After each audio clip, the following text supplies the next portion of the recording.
there's one. The difference between the City of Santa Maria's previous downtown plans and its current effort is people. For this sit-down, Planning Division Manager Peter Gilly and Planner Nate Azair talk about how residents will be a part of the city's downtown revitalization efforts. We want to get the most input possible from all age groups, all ethnicities, all walks of life. What do you want the streets of downtown to feel like? Right. So how are we going to do that? The grant is for $300,000, and you know, we're partnering with Caltrans because Broadway and Main Street are Caltrans state highways, and so we need them to be a major player in it. And then we're going to hire a consultant firm, and we're going to look for a consultant, one that's worked extensively in downtowns. We want someone who has gone all over the country and done this and helped downtowns really identify the problems and find solutions for them. And someone who's done a lot of public outreach and engagement and worked heavily in getting communities involved in having a voice in the planning process. And so we're going to hire these consultants to come in and help and be experts with us to go out, and we're thinking of some type of strategy of going to every quadrant in the city, going to community centers and churches and schools, and really setting up workshops and you know, design forums with them, and getting the community to come in and having pictures like, what do you like? Point out what you like. What do you want to see change? And just getting everybody's feedback. And then we're going to pool all of that information. Now, are we going to be able to do everything everyone wants to do? Probably not. But looking at the parameters that we have, the amount of money that we have, and really what the overlying theme of what everybody was saying, and come up with creative solutions for it. Put that together in a plan that then we're going to go and start incrementally implementing in the downtown. And there's opportunities to, once we have a streetscape plan that's approved by Caltrans, there are then grants available from the state to start to build those type of pieces. And there's a lot of people who comment on Caltrans, oh, they're not going to be interested in it, they're not going to want to do it. Well, Caltrans themselves has published documents showing that taking their streets that may run through certain downtowns and central business areas of other cities and make them more walkable and make them less just traffic, just car oriented. They publish these things, so they are doing it. Caltrans has adapted over time where, I mean, they are transportation. The focus used to be, well, transportation just means cars and trucks. It doesn't. It means walking, it means biking, it means transit, and the cars and trucks. So right now, our roads are designed for the cars and trucks. It can be made to be more accommodating for all modes. We're not saying that cars can't come through. We're not going to close down roads. But how can we make it so cars, bikes, trucks, and pedestrians can all be in the same area and move around and it be safe? And Caltrans has worked with other communities and done this. So very few of the things we're talking about are necessarily new ideas. We're looking at what other cities have done throughout the country, because this whole downtown revitalization is not unique to us. Pretty much, you could probably do an analysis and find probably 2/3, if not more, of all cities in the whole country have made some decisions that made their downtowns a little weaker, and then they're having to come back in it. You know, likewise, Caltrans has worked with communities on doing this. Other cities have done it. We're not modeling what we're doing off of any one city in particular. We get a lot of comments that, oh, we're never going to be like SLO. Yeah, we aren't going to. Our downtown will not be like SLO. We don't have a Higuera. We have larger streets. But that doesn't mean we still can't have an active downtown that people want to come to. Because that's a key part of our plan. Our vision is to just make a place people want to come. Right. The community is going to be involved and decide what they want that to look like. But in the end, as long as people are coming to downtown and their list of reasons to come become longer than their list of reasons they don't, then there's actually, we've had success. Yeah, and then the businesses are doing better. Then it is more attractive for a company to locate, and the perceptions change.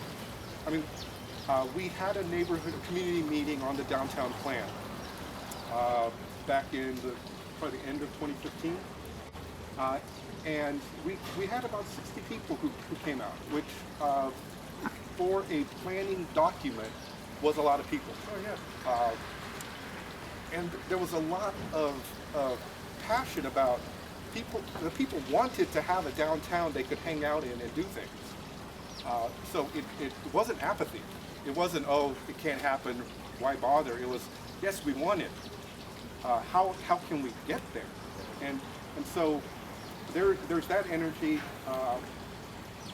At the council level, at the planning commission level, there's that energy of knowing the people want this, and there are ways to do it. And we are not trying to copy any particular city. The downtown we create is going to be downtown Santa Maria. It's going to be ours. It's going to have some things that are really great that other cities don't have. And yeah, maybe we don't have certain things that other cities do have. But the goal is to just make people want to be here, and we think we can do that. I think that's great. It speaks to the whole idea of the Santa Maria way, right? That's cool. So a follow-up to what you're saying about how cities make decisions that affect their downtown. We recently heard at candidates forum for city council a few weeks ago, a lot of the candidates were saying some pretty bad things about the decision years ago to build the mall. So how does the mall, in your idea, fit into this, or does it? Yeah. So many communities in that era made the decision to go with indoor malls. The thought was the prevalence of everybody owning their own car and driving places.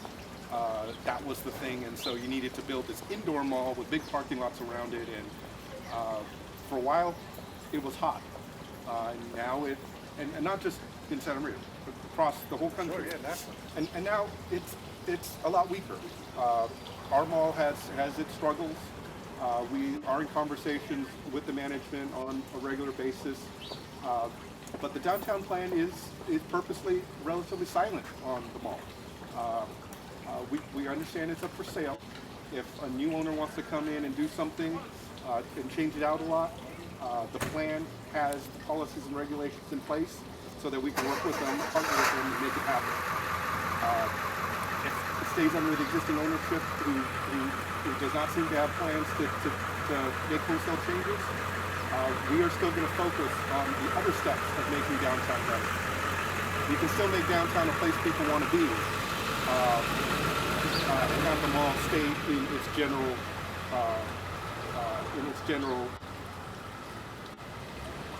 in its current format. I think there are examples elsewhere in the state and country where a new buyer comes in, buys a mall, and makes wholesale changes to it. We're ready for it, but I think we can still make downtown a place people want to be, even if the mall doesn't change soon. And maybe if we do bring more activities and energy to downtown, a buyer might be more interested in investing into the mall and making changes. So we're not tying the success of the plan to the mall. It's ready to work with the mall, but it's not dependent. That makes a lot of sense. I think one thing a lot of people don't know about the plan, maybe downtown, is that it's got a lot of different parts. Districts, I guess. Like right now we're sitting in the town center district, right? And then there's the bungalow district, and there's the civic district, which I guess is where this city hall and all that stuff is. So you got to piece a lot of things together in a lot of different ways, right?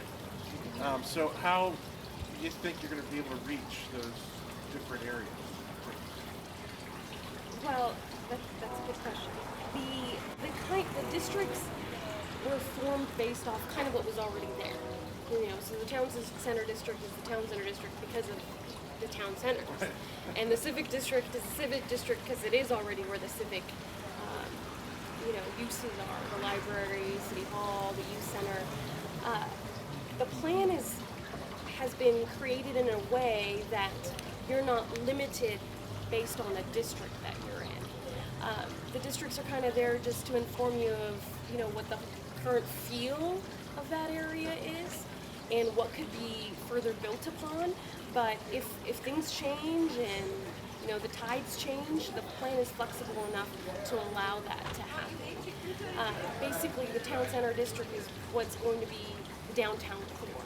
It's the biggest retail area of it, and square footage area and commercial area, and it's at the intersections of Main and Broadway.